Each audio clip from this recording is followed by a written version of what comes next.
नमस्कार, मैं आरबी सिंह यादव और आप देख रहे हैं मेरा YouTube channel RB Singh Yadav editor. आज मैं आपको देश की नदियों के पानी के ऊपर बात करूंगा। इधर उधर की बात न कर मैं उत्तर प्रदेश के विभिन्न इलाकों से होकर के गुजरने वाली 3 नदियों की बात करूंगा जिनका हाल बहुत ख़राब है। इस तरह का एक वीडियो सोशल मीडिया पर जारी फैल रहा है और नदियों की पूरी कहानी जिसमें दिखाई दे रही है कि किस नदी का पानी पीने लायक है, नहाने लायक है और पीने लायक भी नहीं है, बल्कि पशुओं के पीने लायक भी नहीं है। तो पहले तो मैं आपको ये वीडियो दिखा दूं, उसके बाद मैं फिर आपसे pollution control board, Uttar Pradesh सरकार, भारत सरकार सबके बारे में यहाँ बात करना चाहूँगा। उत्तर प्रदेश की 13 नदियों की हालत ये देखिए वीडियो। गंगा का पानी आचमन लायक नहीं बचा, गोमती नदी का पानी पशुओं के लिए भी घातक है। सेंट्रल पॉल्यूशन कंट्रोल बोर्ड ने नदियों को उनकी स्वच्छता के आधार पर 5 कैटेगरी में बांटा है। तो आइए जानते हैं यूपी की नदियाँ किस कैटेगरी में आती हैं। नदियों का हाल जानने से पहले पानी की गुणवत्ता के आधार पर बांटी गई कैटेगरी को समझते हैं। इसे ए से लेकर ई तक बांटा गया है। ये वीडियो इस समय वायरल हो रहा है, पूरे देश की नदियों के इस्तेमाल किया जा सकता है। फिर बी कैटेगरी का पानी सिर्फ नहाने के लिए यूज हो सकता है, जबकि सी कैटेगरी में प्यूरिफाई के बाद इस्तेमाल होने वाला पानी शामिल है। इसके बाद डी और ई का पानी जानवरों या वेस्ट डिस्पोजल के लिए यूज किया जा सकता है। यूपी की राजधानी लखनऊ में गोमती नदी की सफाई को लेकर भले ही बड़े बड़े दावे किए गए हों, लेकिन बोर्ड के मानकों में यहाँ का पानी ई कैटेगरी में है, यानी ये इंसान तो क्या जानवर के लिए भी घातक है।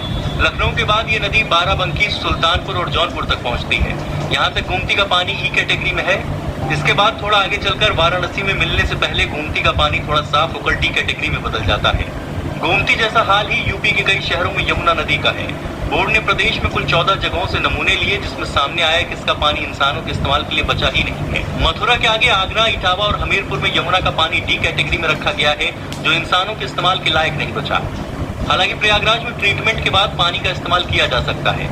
यहाँ यमुना को सी कैटेगरी में रखा गया है। अब बात प्रदेश की सबसे बड़ी नदी गंगा की करें तो Uttar Pradesh pollution control board के मुताबिक यूपी में प्रवेश करने वाली गंगा का पानी इंसानों के इस्तेमाल के लायक नहीं बचा है। बिजनौर के बाद कन्नौज तक आते आते गंगा का पानी इस्तेमाल करने लायक नहीं बचता। कानपुर से प्रयागराज पहुँचने पर कुछ घाटों का पानी सी कैटेगरी में पहुँच जाता है, लेकिन मिर्जापुर, वाराणसी, गाजीपुर तक गंगा को डी कैटेगरी में रखा गया है। इसके अलावा अगर यमुना की सहायक हिंडन नदी की बात करें तो कुल 13 सैंपल लिए गए, सबकी जगह के सैंपल एक जैसे पाए गए। सहारनपुर, बागपत, मेरठ, गाजियाबाद और नोएडा तक पूरी नदी का पानी ई कैटेगरी में है, यानी ये इंसान और जानवरों के इस्तेमाल के लायक नहीं है। जबकि काली नदी पर भाजपा के राज्यसभा सांसद विजयपाल सिंह तोमर ने यहाँ तक कहा है कि कई गांवों में ये कैंसर जैसी बीमारी की बड़ी वजह बन रही है। वहीं अगर वरुणा, घाघरा, सरयू, राप्ती नदी की बात करें तो सैंपल कलेक्शन की जगहों पर पानी डी कैटेगरी का है। जहाँ फिकॉल कोलिफॉर्म बैक्टीरिया 1 मिलीमीटर में 100 होना चाहिए, उनकी संख्या यहाँ हजारों में है।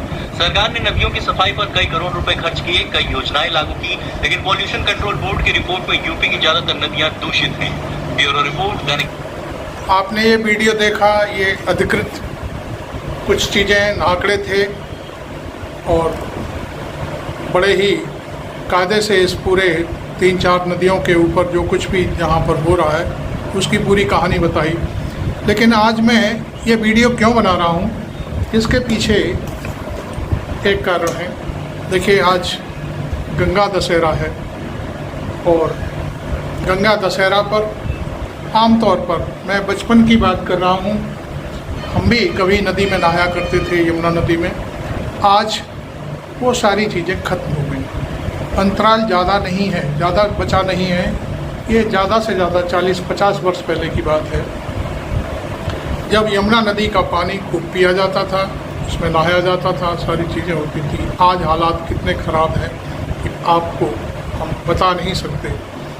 इस मामले में आगरा में राधा स्वामी सत्संग सभा दयालबाग बार बार इस मुद्दे को उठा रही है, बार बार इस मामले में अपनी पूरी बात रखती है कि यमुना नदी को साफ़ किया जाए, यमुना नदी में पानी छोड़ा जाए, यमुना नदी को पशुओं के पीने के पानी के लायक बनाया जाए और इसकी जो सिल्ट है उसे निकाला जाए। कहीं कहीं वो करते भी हैं।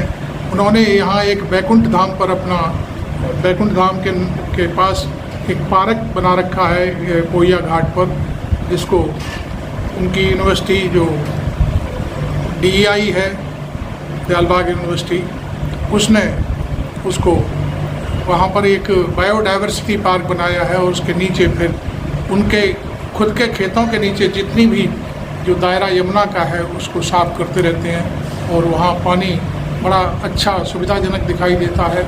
लेकिन उनकी डिमांड हमेशा ये रहती है कि यमुना यहाँ से नहीं ऊपर से साफ होगी तभी कुछ हो पाएगा। तो इसके लिए कई बारी उनके जो अधिकारी हैं राधा स्वामी सत्संग सभा के और दयालबाग यूनिवर्सिटी के लोग उच्च स्तर पर ये अपनी बात उठाते रहते हैं, लिखते रहते हैं, लेकिन कहीं से कोई जवाब नहीं मिलता, सकारात्मक कोई पहल नहीं होती। उन्होंने जब शुरुआत में लब से करीब 1-1.5 साल पहले जब यमुना नदी के किनारे अपना बायोडाइवर्सिटी पार्क बनाने की कोशिश करी, तो वहाँ पर सबसे बड़ी बात ये सामने आई कि सिंचाई विभाग ने नोटिस दे दिया और वहाँ पर जो उनका पाथवे बना रहे थे अपने पार्क में, उसको बनाने के लिए रोक दिया। और मालूम नहीं कहा NGT तक सारा मामला गया, NGT ने आदेश भी दिए, फिर सुप्रीम कोर्ट तक गया मसला। उनके खिलाफ उन्होंने यमुना की बात छोड़ करके ज़मीनों पर कब्जे के और तमाम संगीन आरोप लगाए, लाठी चार्ज किए, जिसमें तमाम लड़के लड़कियां बड़े बुजुर्ग घायल हुए और यहाँ तक कि गलत तरीके से FIR कराई गई। उसमें एक FIR मेरे खिलाफ भी की गई थी। तो उनको ये लगा कि मैं दयालबाग के बारे में प्रोटेक्ट कर रहा हूँ और उनके संगठन को, उनकी संगठन की बात को मैं मजबूती से उठा रहा हूँ। तो यहाँ के प्रशासन को लगा कि मैं यहाँ पर गैंगवार करवाने की कोशिश कर रहा हूँ, मतलब गैंग बना रखा है उसको प्रोटेक्ट कर रहा हूँ। तो इस तरह की घटना, लेकिन हाई कोर्ट ने, माननीय न्यायालय ने इस सारे मसले को एक झटके में ख़त्म कर दिया। प्रशासन की जो कार्रवाई थी उस पर स्थगन आदेश जारी किया और उसके बाद फिर सारे मसले को जो प्रोसीजर उन्होंने अपनाया था प्रशासन ने, अवैध तरीके से अपने लेखपाल का एक झुंड है उसके कहने पर उसको सबको निरस्त कर दिया।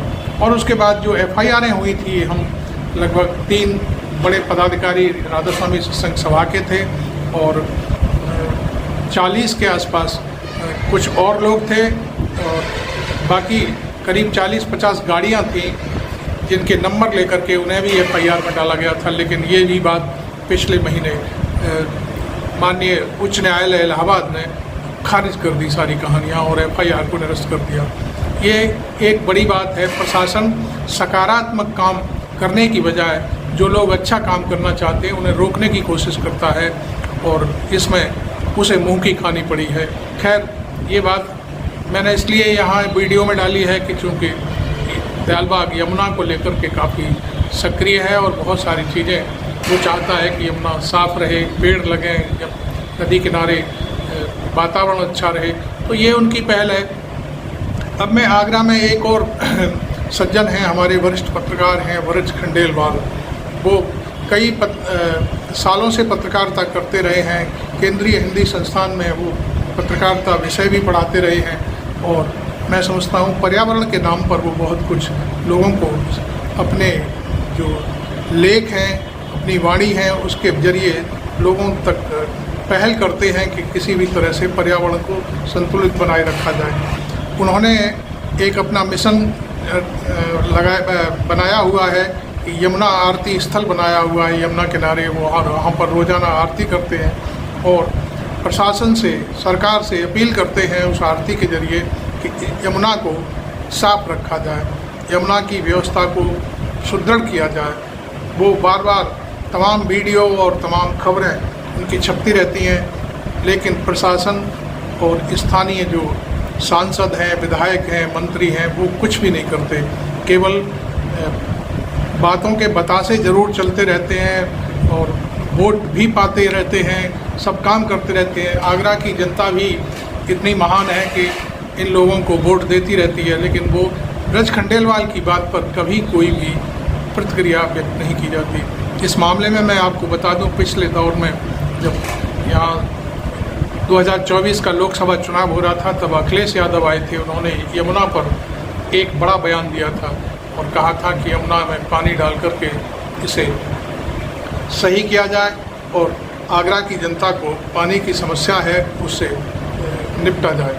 लेकिन सरकार के मतलब जो सरकार है उसके बिल्कुल जू नहीं रेंगता, वो कुछ नहीं करना चाहती, ना कोई कभी कोई बात करती है। और यहाँ जब भी कोई इस तरह की पहल करता है उसे रोकने की कोशिश ज़रूर की जाती है। अब आपने पिछले वीडियो मैंने अभी डाला है उसमें आपने देखा होगा मथुरा में बांध बना दिया गया है, वहाँ पानी रोक लिया गया है। वहाँ भी इतना बुरा हाल है कि वहाँ पर जो साड़ियों का रंगाई का काम होता है वो सारा का सारा पानी यमुना में डाला जाता है और यमुना गंदी हो जाती है। तो तमाम चीज़ें हैं। वैसे सरकारें योजना बहुत बनाती हैं, लेकिन वो योजना खाने पीने का एक सौदा बन के रह जाती है। आज आप यमुना को देखेंगे तो एक जो बड़ा नाला होता है, गंदा नाला, उसके रूप में बह रही है ये यमुना नदी। तो ये सारी चीज़ें देखने से बड़ा अजीब लगता है। इसलिए हम चाहते हैं कि उत्तर प्रदेश प्रदूषण नियंत्रण बोर्ड इस मामले में अलग से हट करके कोई अपनी पहल करे। और मैं समझता हूँ कि पानी की समस्या, जैसे इस समय दिल्ली में पानी नहीं आ रहा है, हरियाणा पानी नहीं दे रहा है उसको, इस तरह की ये बातें हैं। सरकार को इन सब मामलों में झमेलों से हट करके खुद बीच बचाव करना चाहिए। और पानी सबकी ज़रूरत है, पानी सबके लिए बराबर मिलना चाहिए, ऐसी व्यवस्था करनी चाहिए। ऐसे ही जो मथुरा में पानी रोक रखा है उसका तमाम हिस्सा कुछ फाटक खोल करके आगरा को दिया जा सकता है। और आगरा के बाद तो फिर यमुना सीधे इलाहाबाद में खुलती है, कोई शहर उसके किनारे नहीं है। लेकिन आगरा में पानी की सख्त ज़रूरत है। और यमुना के किनारे एक ऐतिहासिक महत्व की जो ताजमहल बिल्डिंग है, इमारत है, वो विश्व प्रसिद्ध है। यहाँ पर जब पर्यटक आते हैं, ताजमहल देखते हैं, तो यमुना में गंदगी दिखाई देती है चारों तरफ से। ये सारी चीज़ें हैं। और मैं समझता हूँ कि इस तरफ शायद ये वीडियो हमारा कोई देख रहा हो, सरकार का व्यक्ति, अधिकारी, तो इस पर पहल ज़रूर कर सकता है। और इस मामले को मैंने जो बताया है कि नदियों को बिल्कुल सुरक्षित रखा जाए, अन्यथा एक दिन वो आएगा कि हमें बूंद बूंद पानी के लिए भटकना पड़ेगा। Thank you very much. मैं आरबी सिंह यादव।